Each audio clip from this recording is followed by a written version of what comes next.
So 2022 has been a pretty dire year so far for tech stocks and the Nasdaq 100 and composite indexes. Now this has been due to many reasons, from COVID to interest rates and inflation, Ukraine and the Russian conflict, to name but a few. And as you can see from the heat map so far, it paints a very red, nasty looking picture. But yesterday was a pretty green day and the heat map looked a lot more encouraging, and there's shoots of growth and positivity that I'm starting to see in the markets. And I'm going to try and have a look at the technical analysis and charts to see if that's going to follow through, and where the price of the Nasdaq 100, the leading market for tech stocks, is going to go next. So with that, let's take a look at the analysis. So should we be worrying at the moment about this recent sell-off? Well, if you look back over the last 3 years on this weekly line chart, then really, not really is the answer. We've had a couple of pullbacks back in 2018-19 of 22-23%, and then when the pandemic kicked in early 2020, of nearly 30%. So this one's half of that at the moment, and it looks, if you go into the Fibonacci analysis, that it's sort of stabilizing around these current levels, or at least trying to stabilize where we're at the moment. Time will tell whether it can recover or drop. There are some significant areas down to drop. The next one's at 61.8% Fibonacci line, around about 13,000. That would be the next down move if it happens, but a lot of the volume there you can see really is down between 8,000 and 5,000, and that is a long way off. But at the moment, a bit of consolidation going on. Now I've got here 3 different indicators to look at to give me a more general perspective of what's going on. Now at the top there we have the Nasdaq 100 52-week highs. It's a weekly chart, so it goes back quite a fair way, and it's basically showing you the number of stocks that are making those 52-week highs. And you can see recently that big drop off from the start of the year, but things look like they're stabilizing and turning round slightly, coming up more towards its moving average. Now in the middle there we've got the CBOE Nasdaq Volatility Index, and obviously high rating is normally fearful, bearish in the market, and we can see that it peaked a little while back in January and has been a bit bumpy since, but coming down, which is a good sign.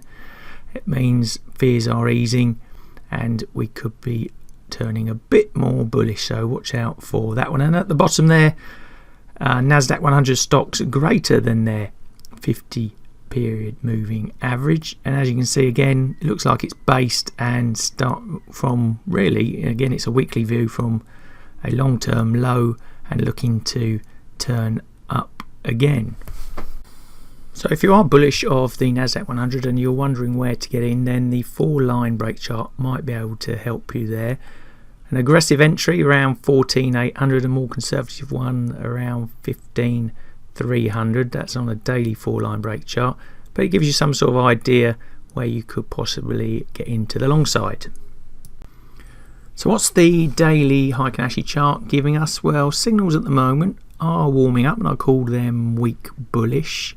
And in terms of volatility, it's trading above its longer term moving average into the late 20%, around its average at the moment of nearly 23%. Volume has picked up to the downside over the last few weeks, but is now sort of hovering around its longer term moving average. In terms of price, you can see the 2 standard deviation regression trend bands there, the light pink, light blue. Price has stayed in there really since that dip in 2020 until recently, when it's popped its head out below and it created a sell signal on the 2 pink line box breakout system. And like I say, it's sort of stabilising that sort of mid early 14,000s, doublish sort of bottom, possibly for that bounce back up into that 2 standard deviation price area.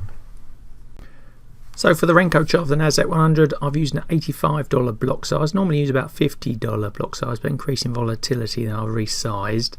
And what's that looking like signal wise? Well, at the bottom there, the DMI is still negative, but if that green crosses over the red, then we're going to have a more bullish trend in place. The two shorter term signals above that, both bullish. In terms of price, then the interesting takeaway really is that 4 block support area around the 14,000 mark really is a quite strong area. Then it's tried it 4 times, didn't want to go below it, almost a 5th time recently, didn't get quite down there, and then has reversed from there. So that seems to be a key number in the shorter term, that 14,000. If it goes down from there, next it's early 13,000s, 13,000.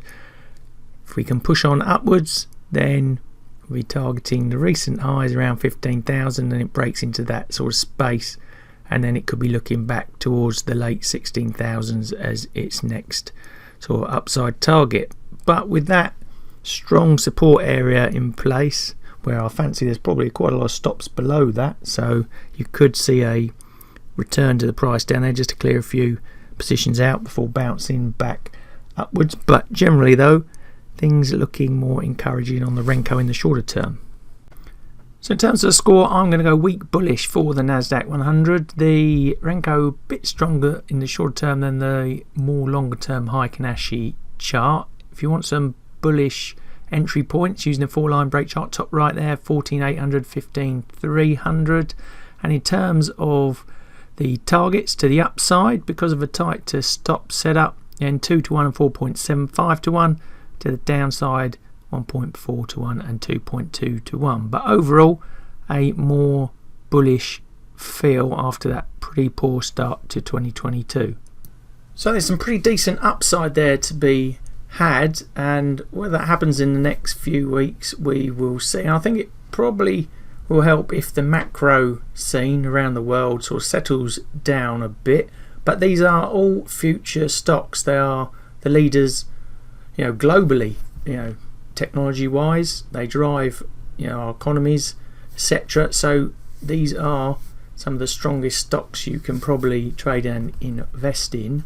And at the moment, like I say, it looks like from the technicals it's starting to consolidate to try and possibly look for a up move. It fell 15-16%, so like I said, there's some good possible upside there. So let me know in those comments below what you think is going to happen to the Nasdaq 100 and tech stocks next. Love to hear your thoughts there. Now if you've liked today's video, please give us a thumbs up. Don't forget to hit the subscribe and bell buttons, and all that's left for me to say is thanks for watching, good luck with the trading, and I'll see you in the next video.